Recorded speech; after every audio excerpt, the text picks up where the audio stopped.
O narcisismo é único porque se correlaciona com uma alta atração social.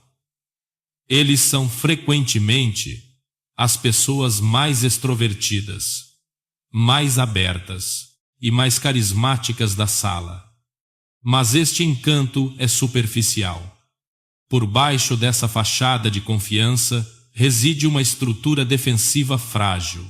Se os criticarem, ou mesmo se apenas pararem de aplaudir, a máscara cai, e vão ver uma fúria que é absolutamente aterradora. O segundo é o maquiavelismo. Estes são os estrategas frios. Enquanto um narcisista age por impulso para chamar a atenção, um maquiavélico joga a longo prazo. Eles podem esperar meses para executar um plano. Eles não vos veem como uma pessoa com direitos, mas como uma peça de xadrez a ser posicionada. Se mentir vos servir os objetivos deles, eles vão mentir sem pestanejar. Para eles, a moralidade é apenas um incômodo. O terceiro é a psicopatia. Esta caracteriza-se por uma alta impulsividade e uma profunda falta de medo ou remorso. Eles simplesmente não têm os travões sociais que os impedem de magoar os outros. Eles correm riscos que aterrorizariam uma pessoa normal porque a sua amígdala simplesmente não acende com o medo. Eles agem por impulso imediato, procurando estímulos independentemente do custo que isso tenha para vós. E o quarto, que os investigadores adicionaram recentemente, é o sadismo do dia a dia. Este é o mais aterrador.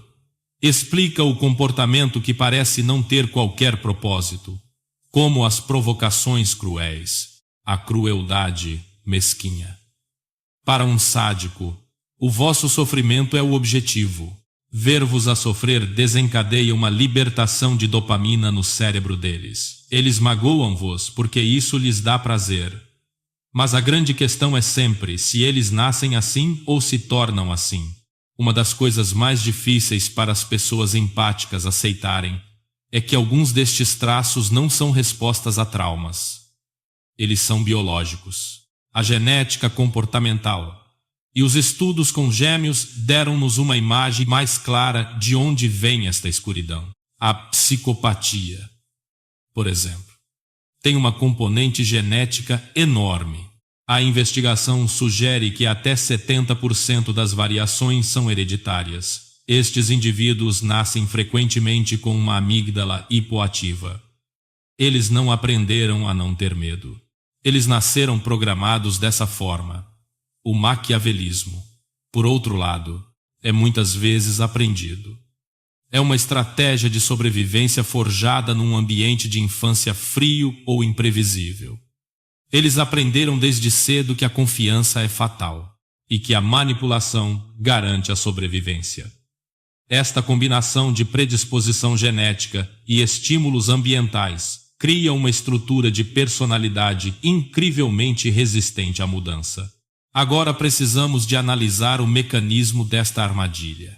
Provavelmente já se perguntaram como é que eles sabem exatamente como vos magoar, se não têm qualquer empatia, e como podem ser tão cruéis num minuto, e perfeitamente encantadores no momento seguinte. Parece que eles têm um interruptor. De acordo com estudos de ressonância magnética, eles têm mesmo. Chama-se dissociação da empatia. A empatia não é uma função única. Ela divide-se em duas vias neurais distintas. A empatia cognitiva é a capacidade de compreender intelectualmente o que outra pessoa está a sentir. É a forma como leem o ambiente de uma sala ou preveem uma reação. A empatia afetiva é a capacidade de sentirem realmente essa emoção dentro de vós. É o que vos faz encolher de dor quando veem outra pessoa a ser magoada. A maioria das pessoas manipuladoras tem uma empatia cognitiva extremamente elevada. Eles são especialistas em ler os vossos sinais. Eles sabem exatamente o que mexe convosco. Eles conhecem as vossas inseguranças melhor do que vós mesmos, mas têm um déficit profundo de empatia afetiva. Eles sabem que vocês estão a sofrer, mas eles não sentem isso. De facto, estudos de ressonância magnética mostram que em pessoas com altos traços de psicopatia, os centros de empatia do cérebro estão desligados por defeito. Mas a pior parte eles conseguem ligar esse interruptor de forma voluntária quando precisam, durante a fase de bombardeamento amoroso. Eles ativam o interruptor. Eles imitam as vossas emoções. Eles refletem a vossa alma. Mas tudo isso é um teatro. Assim que estiverem presos na teia, eles desligam o interruptor. Eles usam a compreensão que têm das vossas emoções não para se conectarem convosco, mas sim para calibrar o seu próprio controlo. Eles não estão à procura de um parceiro, eles estão à procura de um alvo. Isto leva-nos a uma dura realidade. Eles não vos escolheram por acaso. Os predadores procuram por sinais. E como vocês são pessoas de alta empatia, altamente complacentes e talvez muito sensíveis, vocês brilham no radar deles. Eles procuram pessoas que estão dispostas a perdoar, pessoas que tentam sempre ver o lado bom dos outros, pessoas que vão projetar a sua própria consciência no abusador. Se vocês têm o traço do egoísmo, alguém que se sente desconfortável a ocupar espaço ou a expressar as suas necessidades, vocês são a fechadura perfeita para a chave deles. A vossa recusa em afirmar as próprias necessidades dá-lhes o espaço ilimitado que eles tanto desejam para expandir o seu ego. Eles testam a vossa resistência muito cedo. Eles empurram um pequeno limite, apenas para ver se vocês se impõem. Se vocês arranjarem desculpas para o comportamento deles, se pedirem desculpa pelo erro deles, vocês passam no processo de seleção. E é então que a armadilha se fecha. Eles usam uma tática chamada reforço intermitente. É o mecanismo de dependência mais poderoso que a psicologia conhece. Se eles fossem cruéis 100% do tempo, vocês iam-se embora. Portanto, eles não são assim. Eles dão-vos apenas migalhas. Um momento de crueldade, seguido por um momento rápido e intenso, daquele encanto perfeito. O vosso cérebro fica viciado nessa imprevisibilidade. Vocês ficam num estado de hipervigilância, a carregar constantemente na alavanca, a tentar trazer de volta a versão simpática deles. Isto cria um vínculo traumático. Isto não é amor. É uma dependência biológica da fonte da vossa dor. Assim que este vínculo se estabelece, começa o vosso desmantelamento. O gaslighting é a sua principal ferramenta. Não se trata apenas de mentir, é o perspecticídio, a morte da vossa própria visão das coisas. Eles negam eventos que vocês sabem perfeitamente que aconteceram. Eles mudam os móveis do lugar dentro da vossa memória. Dizem-vos que estão loucos, que são demasiado sensíveis, que estão a imaginar coisas. Com o tempo, começam a sofrer o que os neurobiólogos chamam de alterações cerebrais estruturais.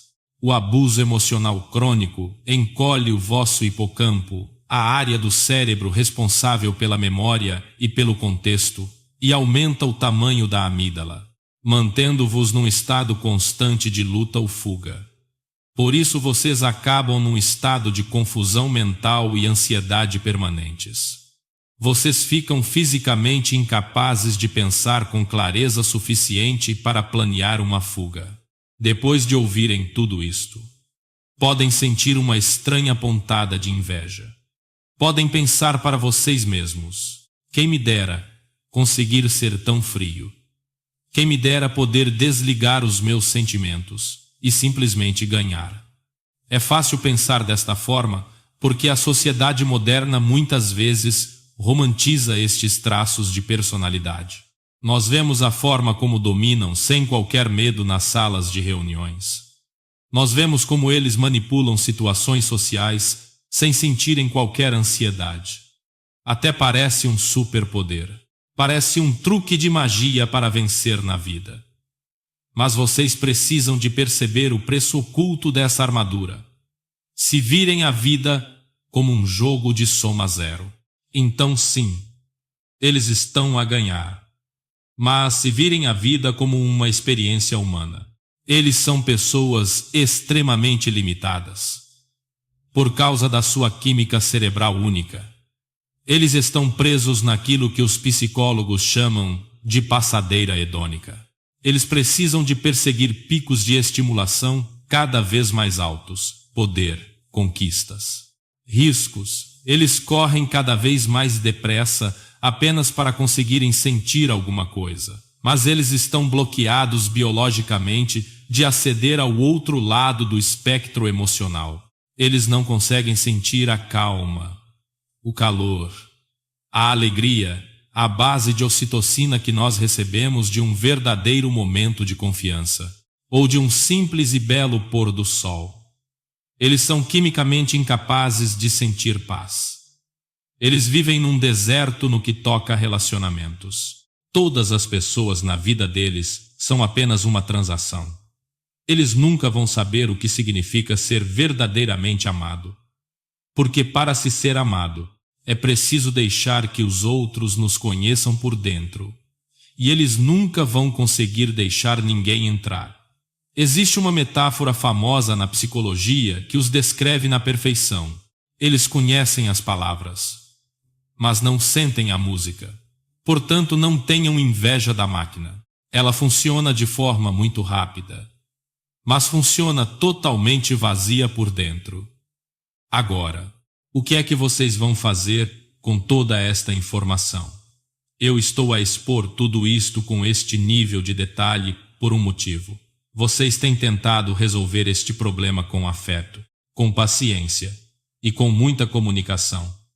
Mas vocês não podem usar software para reparar um problema que está no hardware. Vocês estão a jogar para criar uma ligação profunda, e eles estão a jogar para ter o controlo. Vocês estão a projetar o vosso próprio coração empático em alguém que simplesmente não tem a estrutura para o receber. Compreender isto é o primeiro passo para quebrar esse feitiço. De agora em diante, quando olharem para eles, mudem a perspectiva. Não olhem para eles com raiva. A raiva não deixa de ser uma forma de apego. Olhem para eles com um distanciamento quase clínico. Quando eles mostrarem uma fúria descontrolada, vejam apenas uma ferida no seu narcisismo. Quando eles mentirem, vejam ali a sua estratégia maquiavélica. Quando vos magoarem com um sorriso na cara, vejam apenas a libertação sádica da dopamina neles. Percebam que esse comportamento não diz absolutamente nada sobre o vosso real valor. É simplesmente aquilo que uma máquina construída desta forma sabe fazer. Vocês tornaram-se alvos, não por serem pessoas fracas, mas porque são uma fonte de energia muito valiosa e abundante. Vocês têm a luz que lhes faz tanta falta, mas essa luz pertence-vos apenas a vós. Este vídeo foi apenas um diagnóstico. Nós precisávamos de mapear o território antes de podermos planear a vossa fuga. Se suspeitam que estão a lidar com um destes tipos de personalidade, eu criei uma lista de verificação de padrões de manipulação que é totalmente gratuita para vós. Ela baseia-se em escalas clínicas para vos ajudar a identificar de forma objetiva os sinais de perigo para que possam parar de duvidar de vocês mesmos. Podem descarregar no link que está na descrição. No próximo vídeo, eu vou guiar-vos através das estratégias psicológicas que ajudam as pessoas a lidar com estas personalidades. Nós vamos explorar ideias como o método da pedra cinzenta e vamos ver como quebrar de vez com esse vínculo traumático. Mas por hoje, apenas respirem fundo.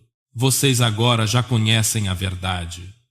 E a verdade é o início de toda a liberdade. Vemo-nos no próximo vídeo. Um padrão específico surgiu nos comentários dos nossos vídeos recentes que precisamos de abordar diretamente. Muitos de vós que se identificam como pessoas de alta empatia, os supersensores e as orquídeas, são também aqueles que parecem atrair mais danos de um tipo específico de pessoa. Falam de parceiros que distorcem a realidade até questionarem a vossa própria memória. Amigos que usam os vossos segredos mais profundos contra vós, no momento em que tem uma discussão. Ou membros da família que vos pressionam até quebrarem, e depois vos rotulam como sendo os instáveis. Continuam a fazer a mesma pergunta dolorosa. Por que é que eles fazem isto? Por que é que não se importam com o quanto me magoam? Muitas vezes rotulamos estas pessoas como tóxicas, manipuladoras ou difíceis. Mas a psicologia tem uma abordagem mais precisa, uma taxonomia clínica para isto. Eles possuem o que os investigadores chamam de tétrade negra da personalidade. Hoje, vamos ver o que realmente está a acontecer dentro das suas cabeças. Quando lidam com uma pessoa manipuladora, cometem um erro perigoso. Presumem que eles são como vós. Presumem que se apenas explicarem a vossa dor de forma clara o suficiente, eles vão sentir isso, e eles vão parar. Mas a investigação mostra que o sistema interno deles é fundamentalmente diferente. Os psicólogos identificaram 4 traços distintos que compõem este perfil de personalidade sombrio. O primeiro é o narcisismo.